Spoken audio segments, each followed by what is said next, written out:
dinar ditukar 4 doa. Dikisahkan ada seorang ulama besar namanya Mansur bin Ammar. Orang-orang di daerahnya sangat mencintai dan mengagumi beliau. Sampai-sampai kalau beliau membuka majelis pengajian, semua toko tutup dan pasar sepi. Karena mereka tahu keutamaan majelis zikir dan ilmu yang diadakan oleh Syekh Mansur bin Ammar. Di daerah tersebut ada sebuah rumah yang semua penghuninya adalah pelaku maksiat. Mereka memiliki kebiasaan mabuk, judi, dan main perempuan. Di rumah itu ada seorang budak yang tiap hari selalu menyaksikan majikannya selalu bermaksiat kepada Allah. Pada hari itu, majikan memerintahkan budaknya untuk pergi berbelanja di pasar. "Hai budak, ini ada uang 4 dinar. Pergilah ke pasar, belanja. Segera setelah belanja, kamu harus segera pulang, sebagaimana kewajibanmu seorang pembantu," perintah sang majikan. Ketika budak tadi sampai di pasar, dilihatnya pasar sangat sepi. Lihat sana sini tutup semua. Kemudian ia bertanya kepada pemuda yang tergesa-gesa ingin ke suatu tempat. "Maaf, saya ingin bertanya, pasar ini kapan bukanya?" tanya si budak. "Kalau sekarang ini pasar tutup." Semua orang datang ke majelisnya Mansur bin Ammar. Jelas pemuda tadi. "Siapa dia?" tanya budak lagi. "Dia adalah seorang ulama besar di daerah ini," jelas si pemuda. "Terus bagaimana ini? Saya diperintahkan majikan saya untuk belanja." "Tunggu saja sampai buka. Nanti telat saya dimarahi," keluh si budak. "Ya tidak ada lagi toko yang buka." "Majelis Mansur bin Ammar itu khusus atau semua orang boleh ikut?" tanya budak itu lagi. "Semua orang boleh ikut," jawab pemuda tersebut. Budak tadi berpikir, daripada menunggu di pasar tidak ada yang dikerjakan, lebih baik hadir ke majelis saja. Berangkatlah ia ke majelisnya Mansur bin Ammar di masjid yang berlokasi di jantung kota.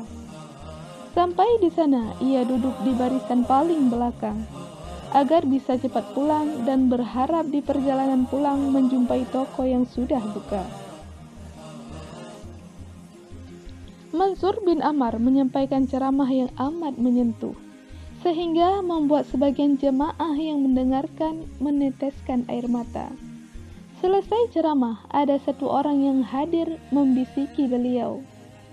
Setelah dibisiki, beliau berkata, Ya, saya umumkan. Hai para hadirin, siapa yang pagi ini sudah punya uang 4 dinar dan bersedia disedekahkan, maka dia akan mendapatkan 4 doa dariku, yang insya Allah mustajab, kata Mansur bin Ammar dengan suara lantang. Hadirin yang hadir menoleh ke sana sini sambil bertanya, "Kamu bawa?" "Tidak." "Kamu?" "Saya juga tidak bawa." Secara kebetulan, mereka semua tidak ada yang bawa. Budak tadi merogoh sakunya, pas ada uang 4 dinar. Dia berpikir, kalau diberikan dia akan mendapatkan 4 doa mustajab. Kapan lagi ada kesempatan seperti ini? Tapi dengan resikonya, majikannya pasti akan marah besar. Akhirnya budak tadi memutuskan untuk maju menyerahkan 4 dinar yang dia bawa, meskipun itu sebenarnya bukan uangnya. Setelah diterima oleh Syekh Mansur, uang tersebut diberikan kepada orang yang membisikinya. Kemudian orang tersebut pergi beranjak dari majelis untuk menyelesaikan kebutuhan. Mansur bin Ammar kemudian menanyakan kepada si budak, apa 4 doa yang diinginkannya. Yang pertama, saya punya majikan. Dia dan seluruh keluarganya ahli maksiat. Saya minta didoakan agar semuanya mau bertaubat. Kemudian Syekh Mansur mengangkat tangannya. Ya Allah, berkat majelis ini, semoga majikan orang ini ditaubatkan ke jalan Allah, menjadi orang yang cinta dan dicintai oleh Allah. Amin, jawab hadirin serentak. Apa doa yang kedua? Tanya Syekh Mansur.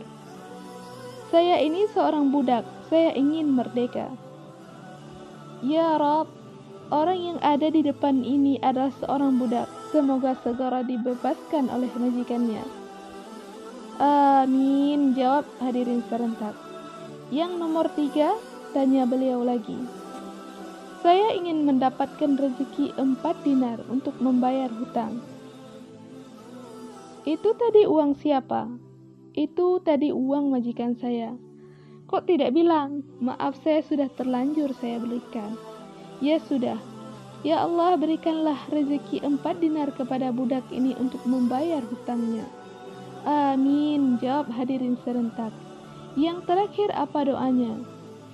Yang terakhir, saya minta untuk Allah mengampuni saya, Anda dan semua yang hadir di sini. Ya Allah, ampunilah aku, lelaki itu dan semua yang hadir di majelis ini. Majelis pengajian pun bubar. Budak itu pulang ke rumah majikannya dengan perasaan takut, karena dia harus mempertanggungjawabkan uang 4 dinar kepada majikannya. Meskipun diberi 4 doa, tapi kalau dihajar oleh majikannya, ia babak belur sekujur tubuhnya. Sampai di rumah, majikannya langsung marah-marah, karena datangnya saja sudah telat. Hei budak, dari mana kau? Bentak majikannya. Dari pasar. Bukankah kau berangkat sejak pagi? Kenapa baru pulang siang begini? Pasarnya tutup. Terus? Mau gak mau saya harus hadir ke majelis. Di situ ada majelis pengajian yang dipimpin oleh Mansur bin Amar. Aneh, mendengar nama itu hati si majikan serasa berdesir.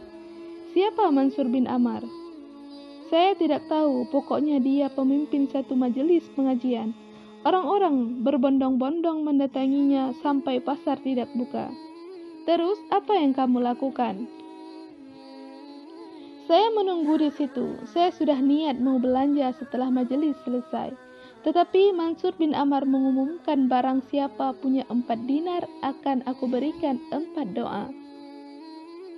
Kamu serahkan uang saya ya? Iya, tapi insya Allah berkahnya kembali ke Anda.